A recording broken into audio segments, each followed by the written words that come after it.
Hello dear students and bankers, welcome to exam prep. दोस्तों, इस video lecture के अंदर हम डिस्कस करेंगे ऐसे फैक्टर्स के बारे में जो या तो एक बैंक की प्रॉफिटेबिलिटी को इंक्रीज करने में अपना रोल प्ले कर सकते हैं या एक बैंक की प्रॉफिटेबिलिटी को एडवर्सली इफेक्ट करके उसकी प्रॉफिटेबिलिटी को डिक्रीज करने में अपना रोल प्ले कर सकते हैं।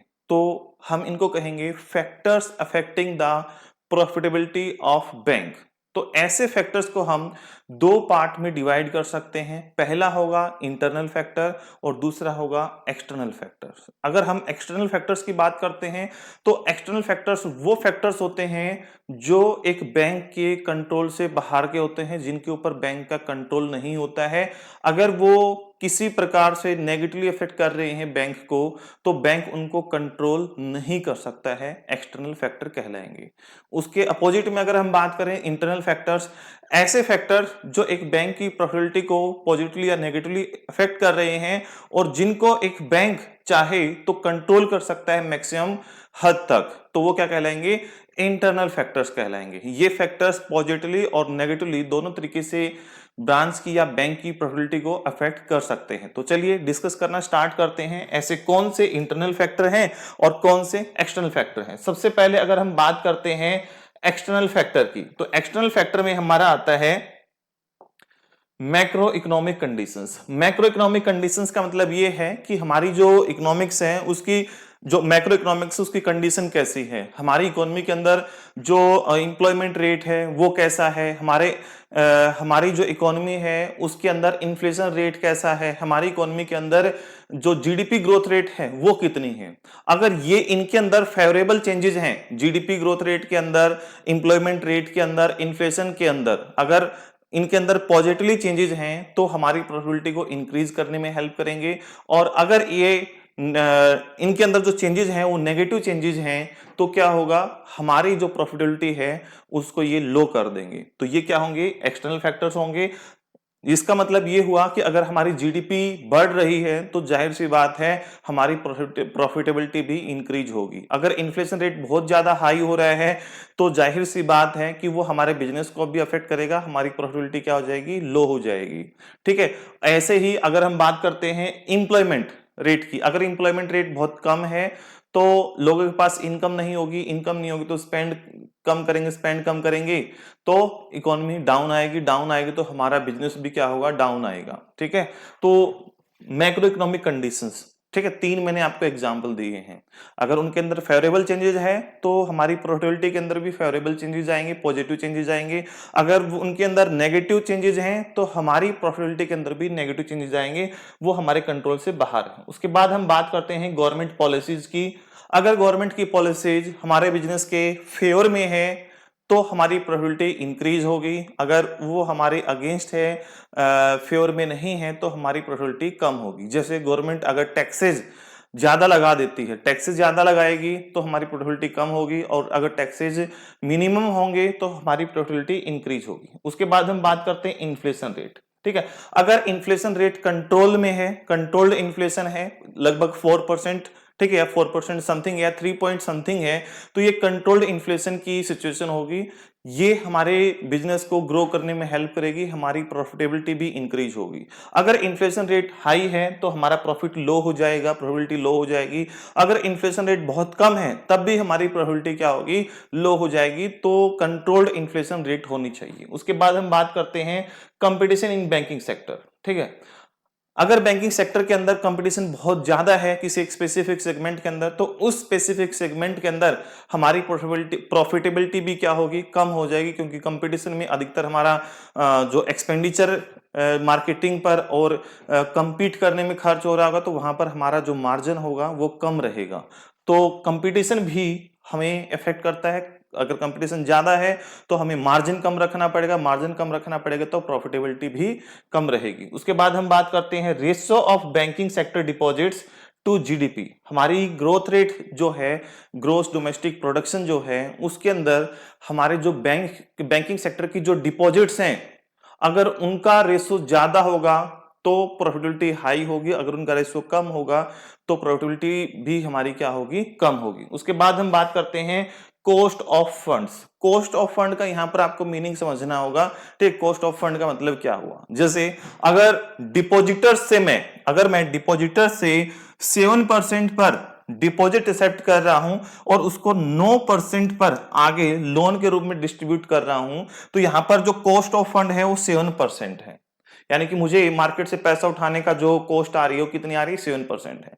अगर यहीं पर मैं ये 3% कर दूं, ठीक है, यहीं पर मैं क्या कर दूं, 3% कर दूं, 3% पर पब्लिक डिपॉजिट एक्सेप्ट कर रहा हूं और उसको मैं 9% पर लोन के रूप में डिस्ट्रीब्यूट कर रहा हूं, तो यहां पर कॉस्ट ऑफ फंड क्या है, कम हो गई। यानी कि बैंक सस्ते रेट पर एक्सेप्ट कर रहा है, महंगे रेट पर लोन के रूप में दे रहा है। तो अगर कॉस्ट ऑफ फंड्स हमारी हाई होगी तो प्रॉफिटेबिलिटी क्या होगी, लो होगी। और कॉस्ट ऑफ फंड अगर हमारा क्या होगा, लो होगा, तो हमारी प्रॉफिटेबिलिटी क्या होगी, हाई होगी। उसके बाद हम बात करते हैं नॉन परफॉर्मिंग एसेट। अगर किसी बैंक की जो नॉन परफॉर्मिंग एसेट है बहुत ज्यादा है, 3% से भी ज्यादा है, तो वहां पर हमारी प्रॉफिटेबिलिटी बहुत कम हो जाएगी। और अगर किसी बैंक की जो एनपीएज हैं, नॉन परफॉर्मिंग एसेट्स यानी कि डूबे हुए लोन क्या है, अगर बहुत कम है, तो वहां पर उस बैंक की प्रॉफिटेबिलिटी क्या रहेगी, ज्यादा रहेगी। तो ये थे सभी एक्सटर्नल फैक्टर्स, इनके नाम याद रखने हैं। थोड़ा थोड़ा मैंने आपको ब्रीफ कर दिया इनके बारे में। आगे चलते हैं, इंटरनल फैक्टर्स के बारे में बात करते हैं। वो फैक्टर्स जो एक बैंक के एनवायरनमेंट के अंदर हैपन होते हैं, उनको काफी हद तक बैंक कंट्रोल कर सकता है। सबसे पहले हम बात करते हैं स्ट्रेंथ ऑफ इक्विटी कैपिटल। अगर एक बैंक की इक्विटी कैपिटल काफी मात्रा में है, सफिशिएंट मात्रा में है, तो उस बैंक की प्रॉफिटेबिलिटी भी ज्यादा रहेगी, क्योंकि अगर बैंक की इक्विटी ज्यादा है तो उसका बिजनेस स्केल भी क्या होगा, ज्यादा होगा। ऑपरेशनल एफिशिएंसी, एक बैंक की ब्रांच की या एक पूरे बैंक की जो इफिशिएंसी, ऑपरेशनल यानी कि कामकाज करने की जो इफिशिएंसी है, वो अगर लो है, फॉर एग्जांपल सारा का सारा काम मैनुअल होता है, टेक्नोलॉजी को इस्तेमाल नहीं किया जा रहा, या लो लेवल पर टेक्नोलॉजी को इस्तेमाल किया जा रहा है, तो वहां पर बैंक की इफिशिएंसी क्या होगी, कम होगी, कॉस्ट ज्यादा आ रही होगी, तो इसकी वजह से प्रॉफिटेबिलिटी कम होगी। अगर एक बैंक की ऑपरेशनल एफिशिएंसी बहुत अच्छी है, तो वहां पर प्रॉफिटेबिलिटी मार्जिन क्या होगा, इंक्रीज हो जाएगा। उसके बाद हम बात करते हैं net interest margin. Last class में ही पढ़ा था हमने, नेट इंटरेस्ट मार्जिन का मतलब क्या होता है कि जिस रेट पर हम पब्लिक से डिपॉजिट एक्सेप्ट कर रहे हैं उसकी एवरेज रेट, और जिस रेट पर हम लोन डिस्ट्रीब्यूट कर रहे हैं उसकी एक एवरेज रेट, उन दोनों के बीच का जो डिफरेंस होगा उसी को हम क्या कहते हैं, नेट इंटरेस्ट मार्जिन कहते हैं। अगर ये मार्जिन हमारा हाई है तो जाहिर सी बात है प्रॉफिटेबिलिटी भी हाई होगी, और अगर ये मार्जिन लो है तो प्रॉफिटेबिलिटी भी हमारी क्या होगी, कम होगी। तो इस मार्जिन को इंक्रीज करके बैंक अपनी प्रॉफिटेबिलिटी इंक्रीज कर सकता है, ये बैंक के ऊपर डिपेंड करता है। उसके बाद हम बात करते हैं कैपिटल एडिक्वेसी। कैपिटल एडिक्वेसी, बैंकों के जो लोन से अक्सर डूब जाते हैं, तो उसके लिए बैंकों को आरबीआई कहता है कि आपको एक कैपिटल रिजर्व बनाकर रखना पड़ेगा, एक सफिशिएंट कैपिटल रिजर्व रेशो बनाकर रखना पड़ेगा। एक बैंक की कैपिटल एडिक्वेसी रेशो अगर सही है तो प्रॉफिटेबल रेशो के अंदर होगा, और अगर एक बैंक की कैपिटल एडिक्वेसी रेशो लो है तो क्या होगा, उस बैंक की प्रॉफिटेबिलिटी क्या होगी, कम होगी। उसके बाद हम बात करते हैं ऑपरेटिंग कॉस्ट की। ऑपरेटिंग कॉस्ट का मतलब क्या है कि जितने भी ऑपरेशंस परफॉर्म किए जा रहे हैं उनकी कॉस्ट कितनी आ रही है, ओवरहेड कॉस्ट कितनी आ रही है। अगर एक ब्रांच की, एक बैंक की जो ऑपरेटिंग कॉस्ट है वो ज्यादा है, ठीक है, वो ज्यादा है, तो वहां पर प्रॉफिट मार्जिन कम होंगे, जाहिर सी बात है। अगर ऑपरेटिंग कॉस्ट को अगर बैंक लो कर देता है तो वहां पर प्रॉफिटेबिलिटी क्या होगी, इंक्रीज हो जाएगी। उसके बाद हम बात करते हैं non interest income. Non interest income का मतलब क्या है कि बैंकों की मेन इनकम सोर्स क्या होता है कि पब्लिक की डिपॉजिट एक्सेप्ट करते हैं, उसको लोन पर देते हैं, तो इंटरेस्ट के थ्रू अर्निंग होती है। इसके अलावा भी नॉन इंटरेस्ट अर्निंग होती है, यानी कि फीस बेस्ड अर्निंग होती है। जैसे आपको एटीएम के चार्जेस ले लेते हैं आपसे, तो फीस होगी, क्रेडिट कार्ड, डेबिट कार्ड के जो चार्जेस होते हैं वो फीस बेस्ड होगी। आपने फंड ट्रांसफर किया आरटीजीएस एनईएफटी, उसके ऊपर आपसे फीस चार्ज की, तो वो फीस बेस्ड इनकम होती है। तो कमीशन हो गया, जैसे म्यूचुअल फंड्स, इंश्योरेंस पॉलिसीज, ये जो बेचते हैं प्रोडक्ट, तो इसमें कमीशन होता है, फीस होती है, तो वो सब इनकम। अगर एक बैंक की नॉन इंटरेस्ट इनकम हाई है तो प्रॉफिटेबिलिटी ज्यादा होगी, अगर लो है तो कम प्रॉफिटेबिलिटी होगी। तो बैंक को अपने इनके ऊपर भी ध्यान देना चाहिए। उसके बाद है deposit mobilization capacity. Deposit mobilization capacity, इसका मतलब क्या है कि एक बैंक के अंदर कितने नए डिपॉजिट्स आ रहे हैं, कितना नया पैसा घूम रहा है, ठीक है। अगर नया पैसा ज्यादा घूम रहा है तो प्रॉफिट भी ज्यादा लेकर आएगा। तो इनको हम मेजरली इंटरनल और एक्सटर्नल पार्ट में डिवाइड कर सकते हैं। उसके बाद 3 मेजर कैटेगरी देखते हैं फैक्टर्स की, हालांकि मोस्टली हमने डिस्कस कर लिए हैं, उन्हीं को फर्दर क्लासिफाई किया गया है। सबसे पहले हम बात करते हैं macro economic factors. Macro economic condition के नाम से एक्सटर्नल पहला फैक्टर आया था, अभी हमने देखा था कि जीडीपी ग्रोथ रेट अगर हाई है तो प्रॉफिटेबिलिटी भी हाई होगी, लो है तो लो होगी।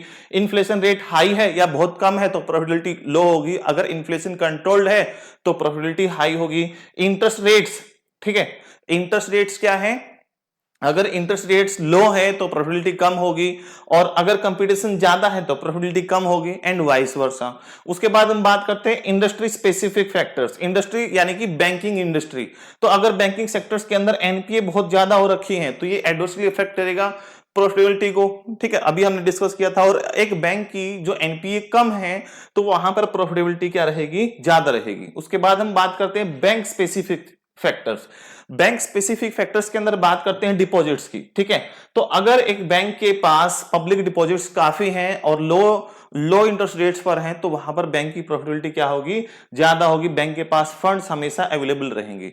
नॉन इंटरेस्ट इनकम मैंने बताया था, कमीशन बेस्ड इनकम हुआ, सर्विस गारंटी हुआ, profit on sale of securities हुआ, फॉरेन एक्सचेंज इनकम हुआ, तो ये नॉन इंटरेस्ट इनकम्स थी। नॉन इंटरेस्ट इनकम्स थी ये। तो ये सभी फैक्टर्स हमने ऑलरेडी डिस्कस कर लिए हैं, तो इन सभी फैक्टर्स का नाम आपको याद रखना है। चलिए मिलते हैं नेक्स्ट सेशन के अंदर। Have a nice day.